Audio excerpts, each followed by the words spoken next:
The ontological fallacy of expecting a light at the end of the tunnel. Well, that's what the preacher sells. Same as a shrink.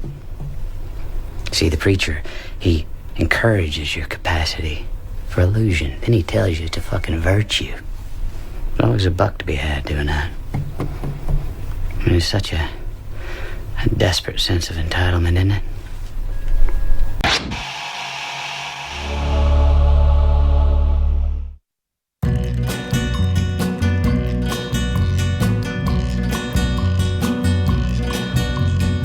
There we go. Good evening.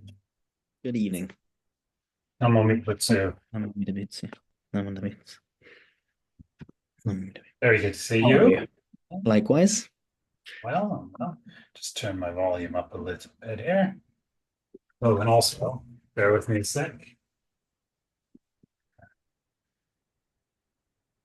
Turn on the volume on my ambient radio station, internet radio station that I had going on my stereo. Anyway, yeah, so yes, I was going to share something. I'll splice it in, a little thing that I came across today when I was searching for various things on YouTube from a Vajrayana teacher about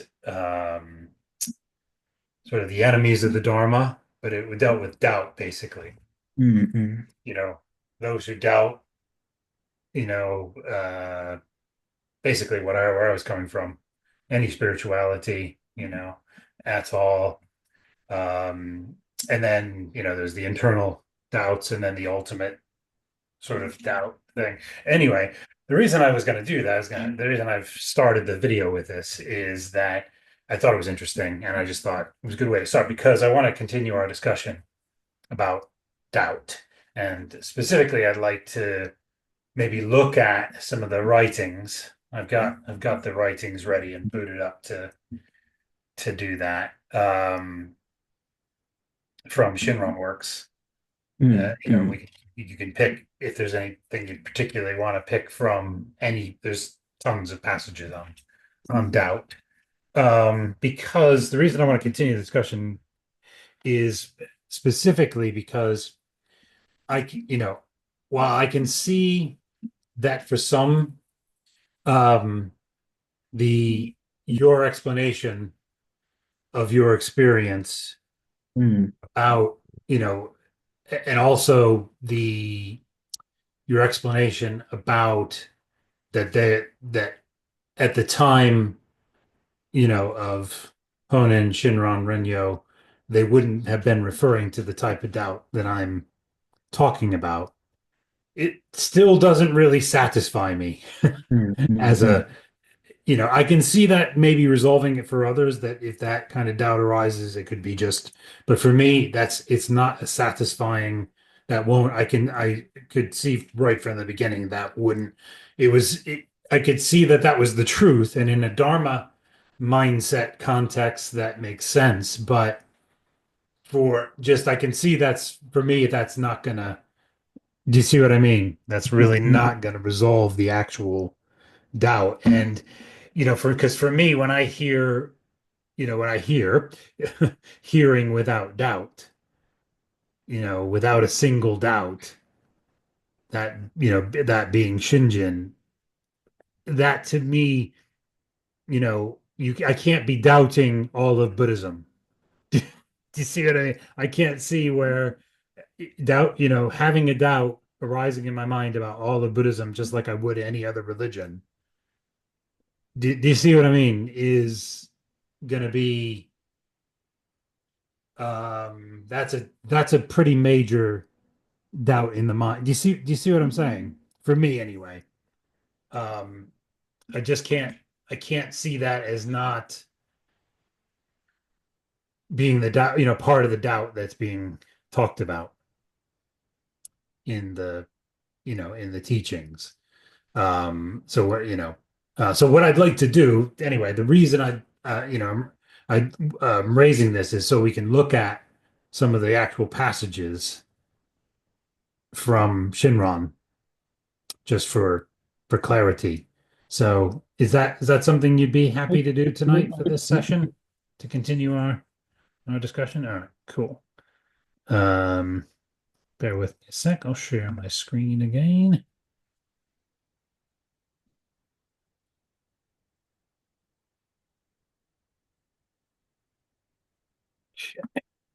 Go. So yeah, there's tons, unsurprisingly, to choose from here of the passages. So is there any particular any of the writings that you'd want to kind of start with, or should we just start from the first one that's kind of offered in the search engine? I'm happy to go with just the first one that presents itself to us. Okay, so that's from Hymns of the Offense. So it's quite strong language when it comes to doubt in the writing. So to me, it's something I really need to kind of explore some more. But I would point out Yeah. it's not just hymns of the offense of doubting, it's specifically the hymns of the offense of Doubting the doubting primal vow. True, yeah, true, definitely. Yeah. So, but if you're doubting, if you're doubting from the standpoint of me saying, well, what if my even Buddhism is a coping mechanism, that's pretty much, if I'm not doubting all the Buddhism, then I'm going to doubt the primal vow. Do you see what I'm saying? It applies I see your argument. any doubt of Buddhism to me on that level is going to pretty much be what they're referring to in anything. It's going to cover any of it. Do you see what I'm saying? Sure, I do, but I don't think that's necessarily so. And we can agree to disagree here, but Yeah. It's what you're talking about with doubt, right? I mean, is something that's like we're talking here at the level of something existentially felt, right? Like something directly experienced. And are you, if you feel doubt in, well, let me put it this way: if you have doubts in the truth of the teaching, and then, well, that's a thought, and then the next thought is, or it's not that you're a mindless person, right? The person of Shinjin is not a person who doesn't think things. If you have the thought of, well, how do I know? Because that's one meaning of the word doubt, right? Is the question, how do I know that the Buddha's teachings are true, right? Well, I know that because I know I'm saved by Amida. I know the primal vow is true, right? So if you mean doubt in that sense, those two things, you know what I mean? If that also is a qualification here, if that then also has a satisfying effect, right? I mean, if you can say with confidence, well, I know that the primal vow is true, right? Then those two thoughts can inhabit in the one mind. Then I mean, there's again, that reverse engineering, like we talked about, well, if the primal vow is true, then it goes backwards through. Yeah, well, exactly. The important, for me anyway, the most important section of the Tanisho, where Shinran Shun, he starts with, if I know the vow is true, then I know the Shakyamuni's teachings are true. So you can read it the other way as well. How do I know that Shakyamuni's teachings are true? Because I know the primal vow is true. So I wouldn't necessarily say that those two thoughts can't cohere in the same mind. But anyway, let's we can get on. Well, so you're kind of saying that if were I to be in a situation where Shinjin had settled and risen and settled, and I had and I knew absolutely that I'm saved by Amida, you're saying that the mind still might have that other doubt about some other aspect or all of Buddhism, but it couldn't, because do you see? I mean, that couldn't be true because Exactly. It's like I mean, what does it? It all turns on like what do you mean about doubt, right? But like the thought could arise in your mind, sure, right? And if that's what you mean by doubt, but that thought would belong to your mind, right? And the the unshakable mind of the Buddha would still be within your mind, Yeah. right? And that's kind of Yeah. what silences it. What silences that doubt. Yeah. That doesn't mean that thing doesn't, Yeah. that thought doesn't arise, right? Doesn't arise. Okay. Because But then sort of, it's just a thought. It's just the mind doing what the mind's doing. It's not really a doubt. It's the mind doing. See, where I'm coming from is not. To me, it's all goes together, because I'm not in settled Shinjin. I'm not, so I don't have that experience of that. Do you see what I mean? To me, it seems like that it does that there's elimination of doubts in that sense. To me, that I just can't see, but that could be because I haven't had the experience. So, I and can't see, like, but also, I can't see sorry, don't let really, me. because if I had that, if I knew that, if I knew absolutely, that level of confidence about the primal vow, I don't think I would have doubts about the rest of it. Do you see what I'm saying? And vice versa. But if I didn't go the other way too, if I didn't have doubts from the other end, it would be very easy for me to go, okay, therefore, yeah, the vow is true. So it's all very connected, kind of, for me. But I see what you're saying. I see what you're saying, and it's probably a very difficult thing to communicate completely. So why don't we'll go to the texts and see what Sure. arises. All I want to say is just that it's a very subtle point. So it's, I mean, I think for any, well, certainly for myself and probably for the both of us, it's a very difficult thing to talk around, because it's and that's also why it's not just a philosophical game for me. This is no, of course, real, experiential, but that makes it harder to talk about. So, yeah, exactly. So, right, okay. So, which actually, the reason I'm going to splice that thing in the beginning, because it does speak to some things that makes it even more difficult, maybe it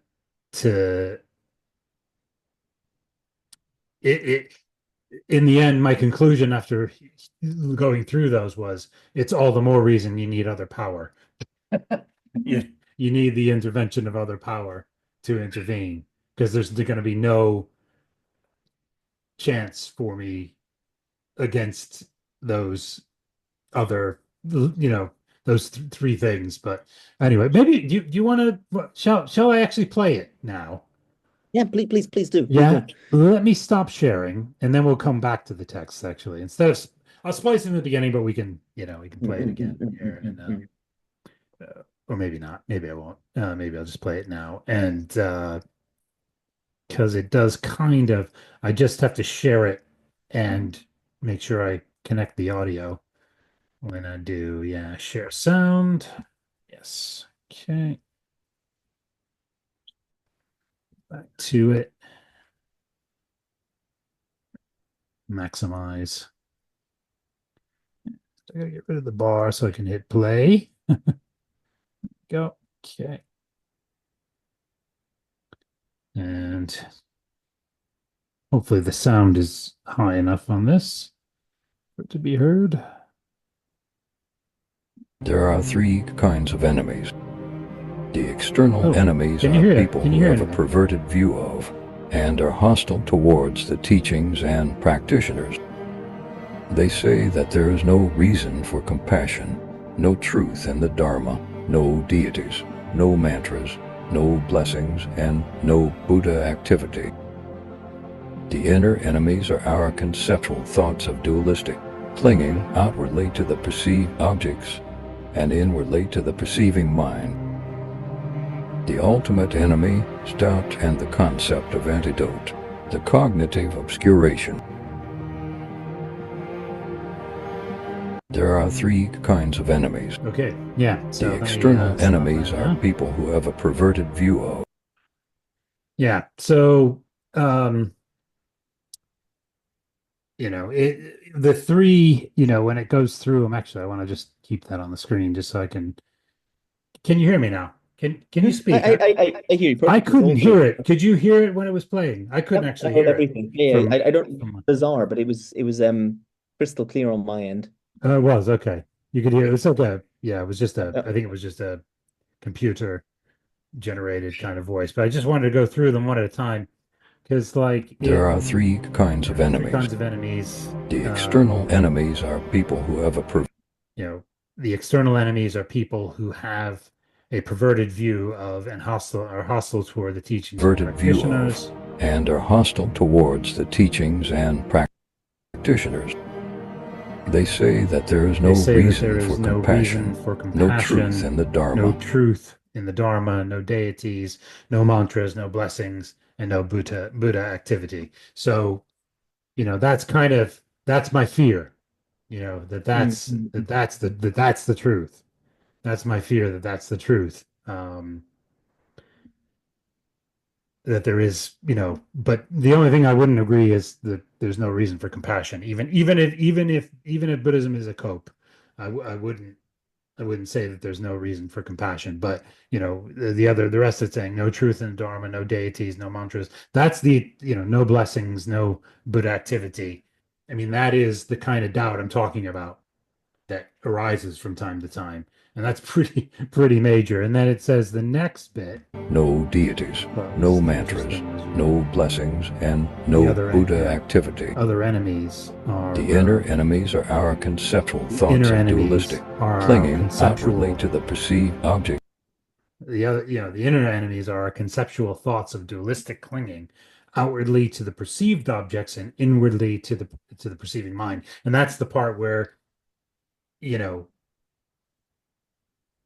how problematic it is for us to be trusting our own mind about anything, and that's why we need, other power intervention. And then and inwardly to the perceiving mind. The ultimate enemy is doubt and the concept of antidote, the cognitive obscuration. The ultimate enemy is doubt and the concept of antidote, the cognitive obscuration. Now that second part I'm not sure about, but it says the ultimate enemy is doubt, which is kind of true. It kind of is.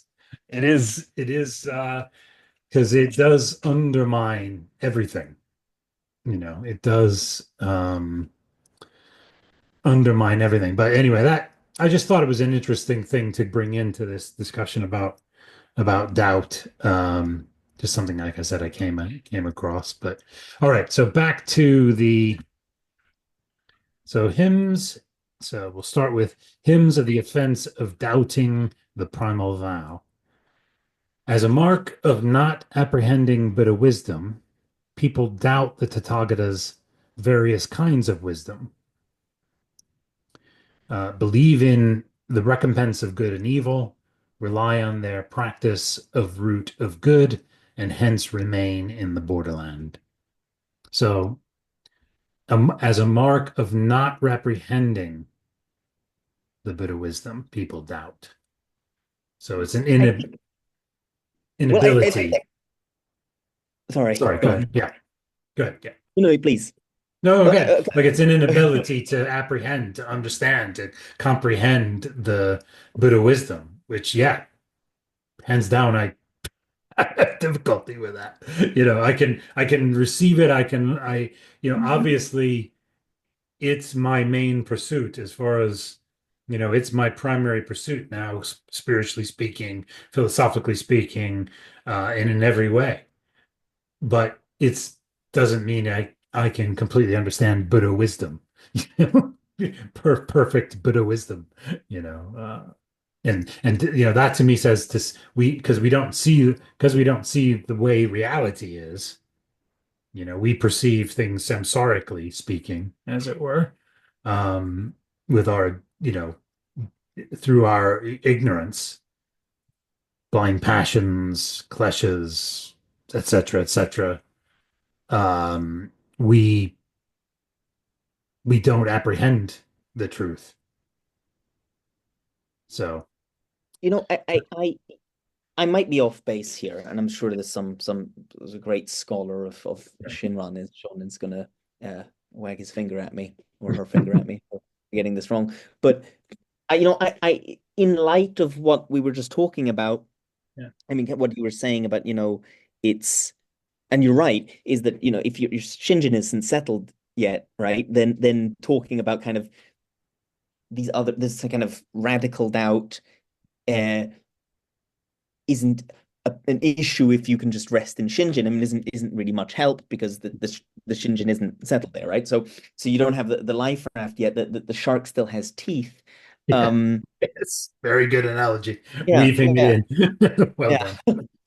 For continuity's sake. But I mean, again, I could be wrong here, but according to my memory, Shinran Shonen uses Buddha wisdom to mean Shinjin, right? So not apprehending Shinjin, not apprehending Buddha wisdom here might mean faith not having been settled. So as a mark of that follows, right? If it's a mark of faith not having been settled, right? People doubt the Tathagata's various kinds of wisdom, and that directly relates to what we were talking about, because if you're at that point where faith is settled, then the shark doesn't have teeth, right? It's all gummy. But if you're not there yet, well, then you're in this person's position, these hypothetical people, and what do you do about that? But so it's just this commentary I wanted to give on that particular passage. No, that's good. No, it's definitely, I want you to want to bring in that kind of stuff. So people doubt the Tathagata's various kinds of wisdom, believe. So I mean, that's kind of saying what I'm kind of saying is, I doubt that, so I doubt all the various kinds of Buddhist teachings.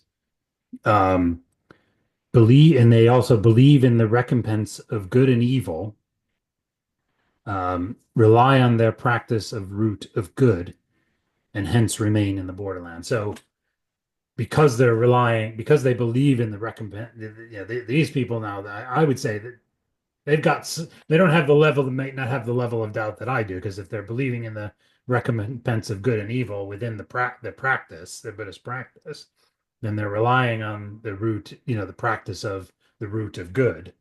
There's some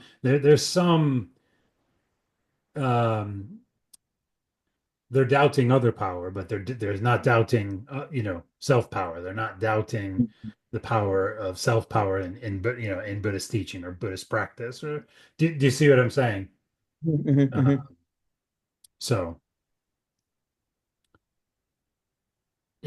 so anyway, which is just what we talked about before, is that Shinran Shonen doesn't, you don't find in his writings anything addressed to atheists or materialists or existentialists, right? In the Sartre sense, like he's not talking. This hymn isn't going to talk about those filthy materialists who think this is all there is, and right, like that's just not there. But there is kind of a thing here that I think still is valuable to people in this kind of position, which is that, like, the borderland ain't bad.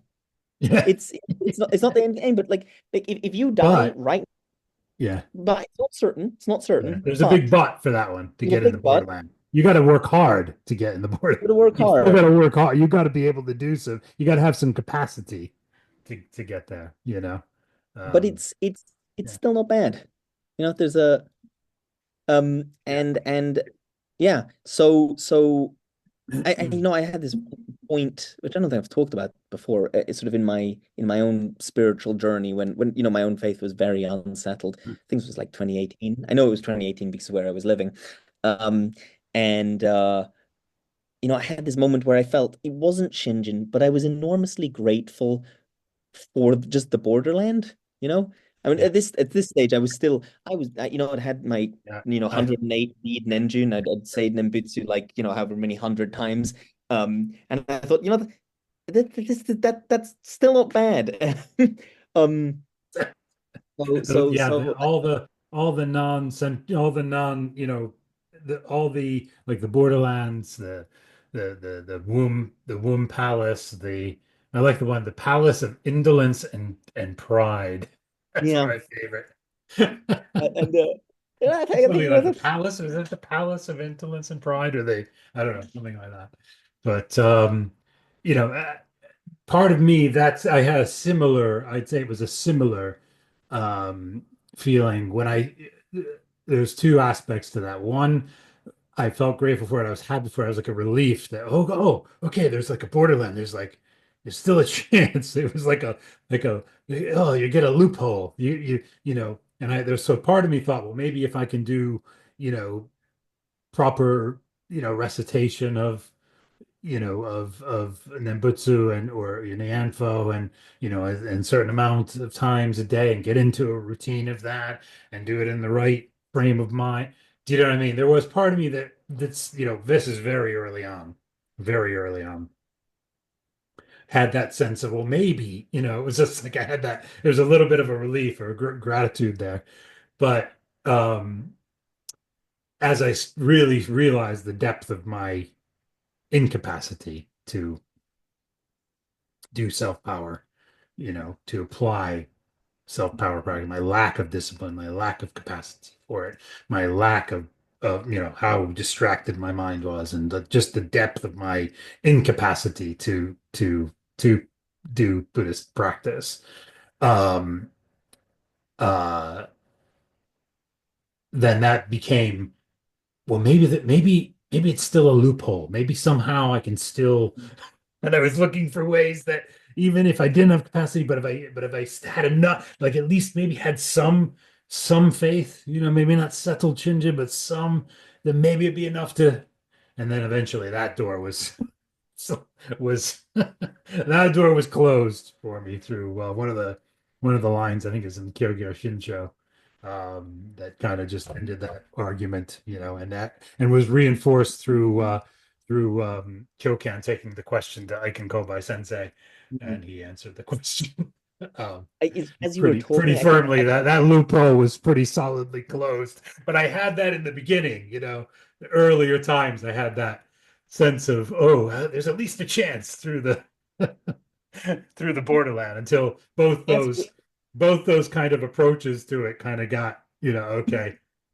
It's as you're saying that, I'm thinking. I remember watching that episode where sort of you get the Kobai Sensei's response, and I remember thinking, I know exactly the thought process this bloke's having. You know, I know exactly what's going through his yeah. And that's the idea of the channel. I want people to see it and relate and go, yeah, I went through that too. That's, yeah, you know, it's anyway. Anyway, so yeah. So all right, anything else on 60? No, but I think we got quite a lot out of it. Yeah, there was a lot. So, doubting the inconceivable Buddha wisdom, people devote themselves to saying Nembutsu and self-power. Hence, they remain in the borderland, or the realm of indolence. Oh, there it is, the realm of indolence and pride, without responding in gratitude to the Buddha's benevolence. So, yeah, this is where they're not doubting Buddhism, but they're not doubting the teachings, but they're doubting the primal vow. They're doubting, for whatever reason, they still think they've got to use other power. Or sorry, they still got to use self-power to some degree to get there. Yeah, am I interpreting that correctly, or do you think? Yeah, absolutely. Yeah.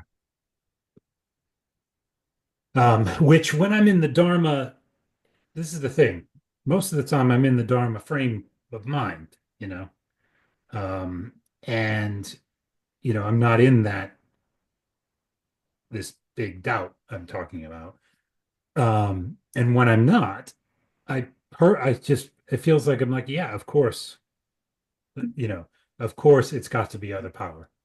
You know, of course, there's no other way for me. There's no other way for me or most other people, you know, or any ordinary foolish being like me. There's no other way than other power that it's going to happen. And it probably doesn't matter what age that's in.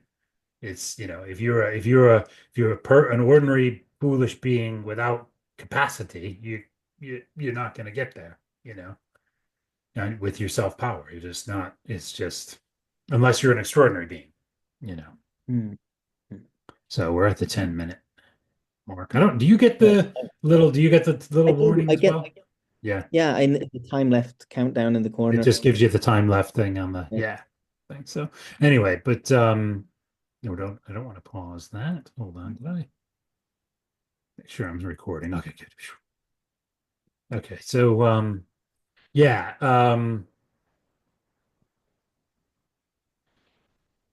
Yeah, so when I'm in the Dharma frame of mind, which is most of the time, it's just clear to me, yeah, it's got to be other power for me, just keep it to me. But I can see that for anybody that's like me, yeah, other power intervention is the only way it's going to happen, is the only possibility. Let me say something, which is again, maybe a bit controversial, but like, and I'm not a priest. I haven't studied at any, like, it's just me and with my books in my little house, right? So I'm no great authority, but just my take. I'm fully, if the heresy hammer comes down from the Hongwanji, I will repent. But it's. I kind of have the perspective that I trust Amida that, I think probably most people involved in Shin are going to the borderland, which again that's pretty good. That's actually really, really good. And that's something to be celebrated. And like I don't necessarily think like even having anxiety about that is like or not attaining that is terribly helpful. Just and I can only say what reflects my own experience, but then just trust the media to take care of it, right? It's like, okay, if I go to the borderland or not, that's up to you. So I can't remember where I read this. I think it was, what was his name? The Myokonin who made he made the wooden shoes, very famous one. I can never remember his name. I don't know. He had the statue made of himself with the horns, and he wrote lots and lots of poems. Anyway, I think he had a poem where he says something. I think it was him who wrote a poem that said something like, Amida, like, even if you want to send me to hell, I trust you to do that. Which is like, from a technical, like, doctrinal perspective, that's totally wrong. Like, that's not something that Amida does. But I do understand. I think there's something very powerful about the sentiment behind it, because it's like, just leave it to him because he will take care of you. Yeah. Right. And I think it's a kind of way to convey the message, a way to convey it, almost like a skillful means on the part of that, what is it? It's Myokonin, right? So they're called? Yeah, Myokonin. It's part of that Myokonin, almost like a skill and means of trying to express Amida will sort it out. Amida will get it done. It's like there's something that Shinran says that's similar, that of hell being my only abode anyway. So I trust in Amida, because either way my home would be hell. So if I went to hell, you see, like, that would be, but somehow it was saying, like, that's the level of his entrusting. It was like a flipped way to, I can't remember the exact wording of it, but it was that came to mind with what this Myokonin, way you're describing this Myokonin. So should we do this last one, since this covers at least covered the three borderland places? I think with this. So this one, the next 62 is practicers who believe in the recompense of good and evil doubt the inconceivable Buddha wisdom, and therefore remain in the city of doubt. Oh, I didn't know about that one. Or I've forgotten about that one. Or the womb palace. Hence, they are separated from the three treasures. So, yeah, it's one of those, Shinran flips. Yeah. The practices who believe in the recompense of doubt of good and evil doubt the inconceivable vow, because that's still relying on self, okay, I got to accumulate good merit, and of course I can see what good and evil are, so I know how to get good merit. I have the capacity to even see what it is, so I know what to pursue even. So do you see what I mean? There's a lot of self-power just in that alone, so that's doubting the inconceivable, Buddha wisdom of the primal vow, obviously.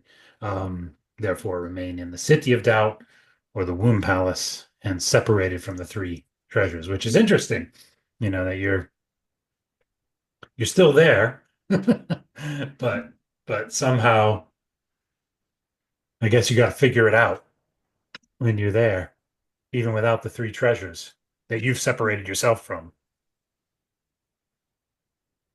And it's also this kind of like, the there's something in that. I mean, it's a little bit of a tangent, but I just thought it worth bringing it up since it's relevant. That, kind of what's one of the things I find very inspiring is that, what's the suffering of being in the city of doubt or the womb palace, right? It's that, like, principally it's that you can't help others, right? Which is, I mean, you don't really get much more of an optimistic view of humanity, that like you're suffering, but the only reason for your suffering is nothing bad is happening to you. It's just that you can't help others.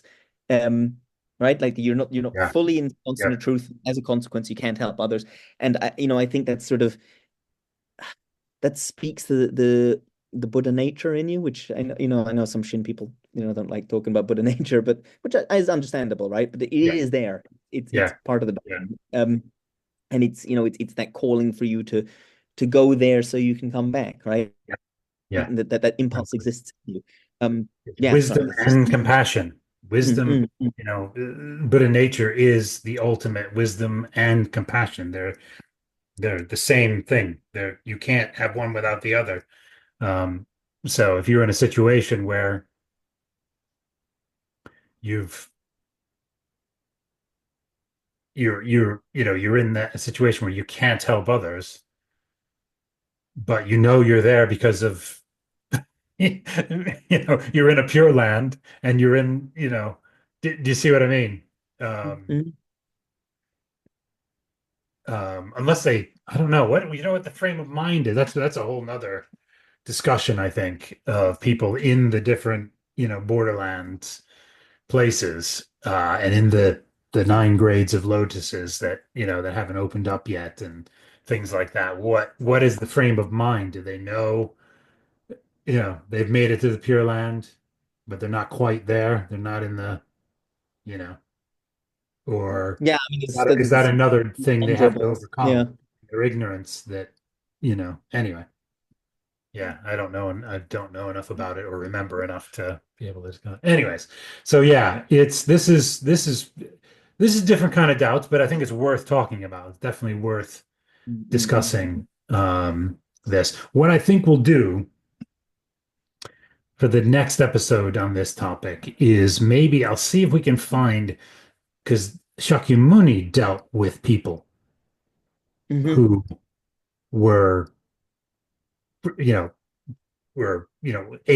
all intents and purposes, atheistic. I know that's not a good word for what I'm talking about. They didn't believe in a spiritual element to things, and do you know what I mean? Or Buddha activity or anything, like that. And pick up what you have to say about them. Say to them. Yeah. See if I can find that, and then we'll go from there. So we're under less than a minute, so we do some Nembutsu to take us out. Yes, sir. All right, great. Namo Metabutsu. Namo. Namo Metabutsu. Namo. Right. All right. As always, thank you very much. I know the difference between an idea and a fact. You are incapable of admitting doubt. Now that sounds like denial to me. I doubt that.